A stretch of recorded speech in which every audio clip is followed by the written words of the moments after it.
Hello champions, आप सबका हार्दिक स्वागत है प्रियेश विद्यापीठ यूट्यूब चैनल के ऊपर। My self Priyesh Patel. बेटा गुडसेट 2023।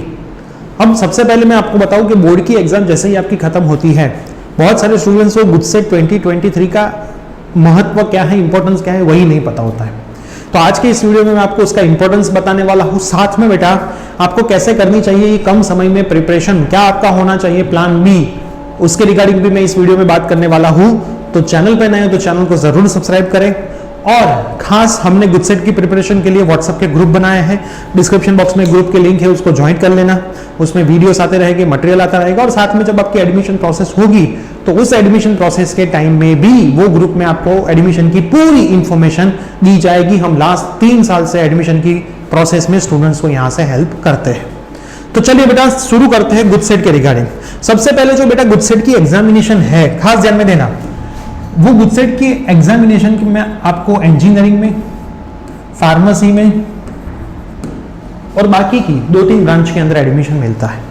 लास्ट टाइम जो रेशियो था 50-50% का था, इस बार भी बेटा रेशियो 50-50% का होता है। 50 मार्क बोर्ड के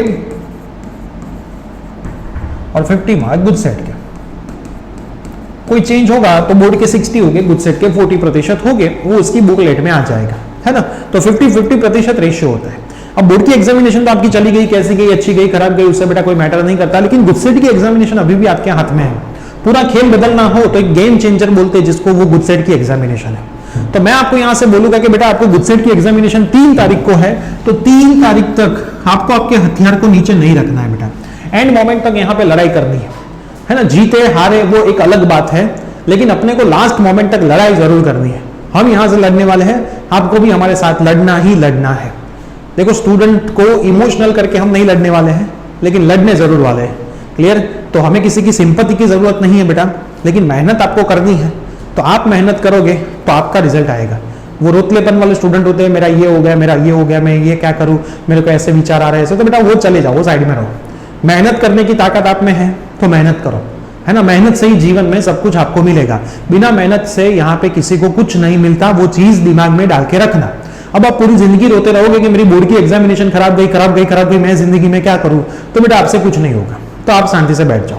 अगर आपको ऐसा है कि बोर्ड की एग्जामिनेशन भले थोड़ी खराब गई है, लेकिन गुडसेट अभी मेरे हाथों में है, मैं गुडसेट में मेहनत करूंगा और रिजल्ट को अच्छा बनाऊंगा, ऐसा अगर आपने सोचा है तो बेटा जीवन में कुछ होगा। एंड मोमेंट तक लड़ोगे तो ही खिलाड़ी कहलाओगे, है ना, वरना जिंदगी में मजदूरी बनोगे। क्लियर? तो एंड मोमेंट तक लड़ना है, कभी भी रण मैदान छोड़ के भागना नहीं है। भले ही पता हो कि मौत आने वाली है, मर ही जाऊंगा, तो भी लास्ट मोमेंट तक लड़ोगे तो अमर कहलाओगे, वरना कायर कहलाओगे। ये चीज बेटा जीवन में सीखना आपको बहुत जरूरी है। तो बेटा 3 तारीख तक तो लड़ना ही लड़ना है, तो इतना है वेटेज इसका। अब बेटा इसकी प्रिपरेशन आपको कैसे करनी है, खास ध्यान से देना बेटा। बहुत एनालिसिस किया हुआ है और इस एनालिसिस के बेस पे आपको बेनिफिट भी इस बार भी हो सकता है। लास्ट ईयर का जो गुडसेट का पेपर है उसका आप एनालिसिस करोगे। फिजिक्स आपको पहले सिंपल पता है, फिजिक्स का 40 मार्क का पेपर, केमिस्ट्री का 40 मार्क का पेपर, बायो का 40 मार्क का पेपर, मैथ्स का 40 मार्क का पेपर। फिजिक्स केमिस्ट्री के पेपर साथ में होते हैं 40-40 के। फिर बायोलॉजी का दोपहर को होता है और शाम के टाइम में मैथ्स का होता है। सब में 0.25% नेगेटिव मार्किंग होते हैं, है ना। एक क्वेश्चन 1 मार्क का होता है, टोटल 120 मार्क का पेपर होता है ना। 120 यहाँ पे इसके 40, इसके भी 40 और इसके भी 40, और मैथ्स है तो मैथ्स के 40, तो 80 और 40 120 हुए। सही तो 1, गलत तो 0.25, इतना आपका फिक्स है। अब बेटा यहाँ पे जो आप प्रिपरेशन करोगे, खास ध्यान में रखना, सीबीएसई वाले जो स्टूडेंट है उनका सिलेबस कम हुआ था, लेकिन गुडसेट में तो 100% सिलेबस आएगा और चारों सब्जेक्ट में एनसीईआरटी 12th स्टैंडर्ड का ही आता है। गूगल में कहीं कहीं पे ऐसा लिखा है कि बायोलॉजी में 11th भी आता है, तो वो नहीं है, ओनली एंड ओनली 12th आता है, वो ध्यान में रख के चलना। Physics chemistry maths biology only 12th, NCERT पूरा सिलेबस, कोई भी रिड्यूस सिलेबस नहीं होता है, ये आपको ध्यान में रखना है। क्लियर?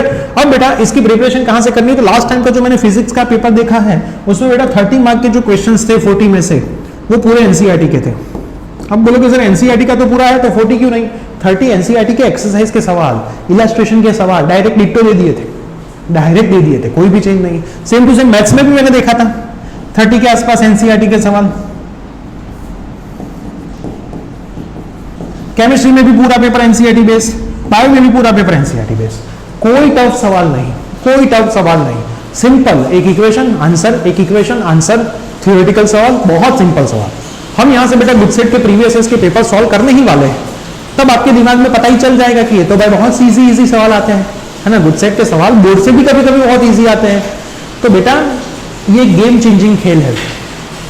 इस गेम चेंजिंग खेल में बेटा आपको थोड़ा ध्यान रखना है, एनसीईआरटी को अच्छे से करना है।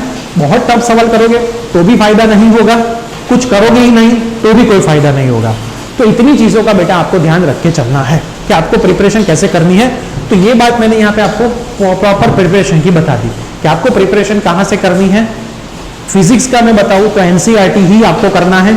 इलास्ट्रेशन और एक्सरसाइज मतलब उदाहरण અને સ્વાધ્યાયના જે દાખલા છે વધારાનો સ્વાધ્યાય ભૂલી જાઓ, है ना। એના જે દાખલાઓ છે सम्स છે એમાં જે નાના નાના सम्स છે તો પરફેક્ટ કરી દો। પહેલું એ કામ કરો, પછી બધાના યુનિટ, બધાના ડાયમેન્શન ફોર્મ્યુલા એ બધા જ કરી દો। ક્લિયર। અને ગુજસેટના જૂના 5 વર્ષના પેપર જોઈ લો। આટલું કરી દો એટલે તમારો બેડો પાર થઈ જાય। એના માટે તમને કેટલા દિવસો મળવાના છે? 1 2 3 4 5 6 7 ને 8 8 દિવસો તમારી પાસે છે। દરરોજ તમે એક સબ્જેક્ટના 2 ચેપ્ટર પણ કરશો प्रॉपर प्लानिंग प्रमाणे तो 8 दिवसનું સરોજ આયોજન તમારું અહીંયા થઈ જશે। आपका 8 दिन का पूरा आयोजन भी हो जाएगा। मैं 25 को आने वाला हूँ लेकर के प्रॉपर हमारी चैनल से कितने कितने सब्जेक्ट्स के सेशन चलने वाले हैं, पूरा टाइम टेबल के साथ आऊँगा। पूरा टाइम टेबल पहले से ही दे दूंगा तो आपको भी कोई दिमाग में दिक्कत आए नहीं। और ऑनलाइन हम एमसीक्यू की टेस्ट भी यहाँ पे अरेंज करने वाले हैं, तो उसका भी अभी प्लानिंग हो रहा है। तो सब कुछ बेटा आपको मिलने वाला है, आपको कहीं पर टेंशन लेने की जरूरत नहीं है। क्लियर। तो चैनल के नए तो सब्सक्राइब करना भूलना नहीं और अपने फ्रेंड्स में शेयर करना भी भूलना नहीं है। अब बेटा जो एमसीक्यू है फंडा थोड़ा ध्यान से देखना। एमसीक्यू का जो फंडा है आप खास ध्यान रखना कि आपने जो इक्वेशन की शीट्स बनाई है फिजिक्स में बोर्ड के लिए वो आपको यहाँ पे गुजसेट के लिए भी काम में आने वाली है। तो उस शीट को भी आपको प्रॉपरली फॉलो करना है, उस शीट को भी प्रॉपरली फॉलो करना है। अब कभी कभी नेगेटिव मार्क वाले सवाल होते हैं तो लोग पूछते हैं कि क्या हमें पूरा पेपर अटेम्प्ट करना चाहिए या छोड़ना चाहिए, है ना। ये सवाल रहता है दिमाग में। तो मैं आपको थोड़ा समझाता हूं। मान लो अगर ऐसे सवाल है,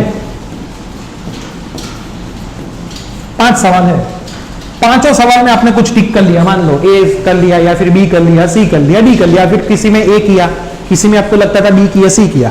मान लो ये गलत, तो आपका एक तो वैसे भी जाने वाला था, आप नहीं लिखते तो भी, लेकिन आपके यहाँ पे 0.25 मार्क गए। दूसरा भी गलत, 0.25 मार्क गए। तीसरा मान लो सही पड़ गया, चौथा गलत, पांचवा गलत, यहाँ पे भी 0.25 मार्क गए, यहाँ पे भी 0.25 मार्क गए, है ना। देखो आप टिक करके नहीं आते तो ऐसे भी 1 2 4 5 के 1 मार्क तो जाने ही वाले थे। ये आपने टिक किया, गलत निकला 0.25, तो टोटल आपके 1 मार्क गए, इसका 0.50, इसका 0.50, मिला के आपका कितना गया? 1 मार्क गया। लेकिन आपका ये सही पड़ गया तो ये आपका 1 मार्क प्लस हो गया, ये 1 प्लस, ये 1 माइनस, तो आपका बैलेंस हो गया। मतलब नफा भी नहीं, नुकसान भी नहीं, बेनिफिट भी नहीं, ड्रॉबैक भी नहीं।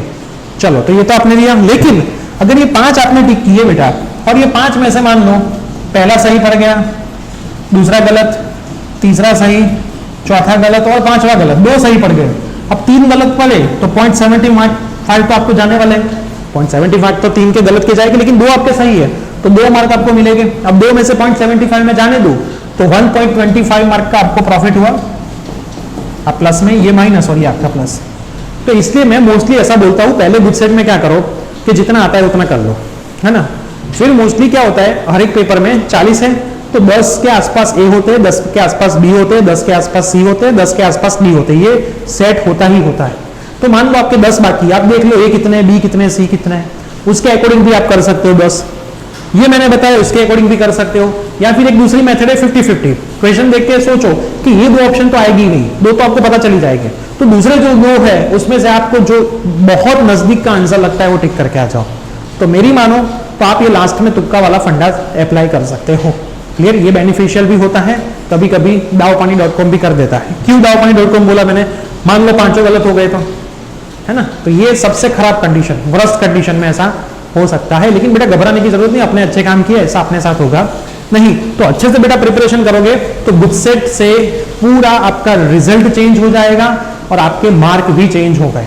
तो गुडसेट को बेटा बहुत लाइटली मत लेना, क्योंकि जब मैं ये बोर्ड के पेपर चल रहे थे तो स्कूल पे जाता था तो पेरेंट्स से मिलता था, तो पेरेंट्स में से आधे पेरेंट्स को तो पता ही नहीं था कि गुडसेट क्या है ना। उनको तो पता ही नहीं था, उनको ऐसा था कि गुडसेट में तो कुछ नहीं, मेरा पोता बोल रहा है कि मैं 26, 27, 28, 29 घूमूंगा, 30, 31, 1, 2, 4 दिन पढ़ाई कर लूंगा, एमसीक्यू होते हैं, क्या उसका इंपॉर्टेंट है। लेकिन एडमिशन में है भाई, आपको नहीं पता है तो मैं आपको बताता हूँ। क्लियर।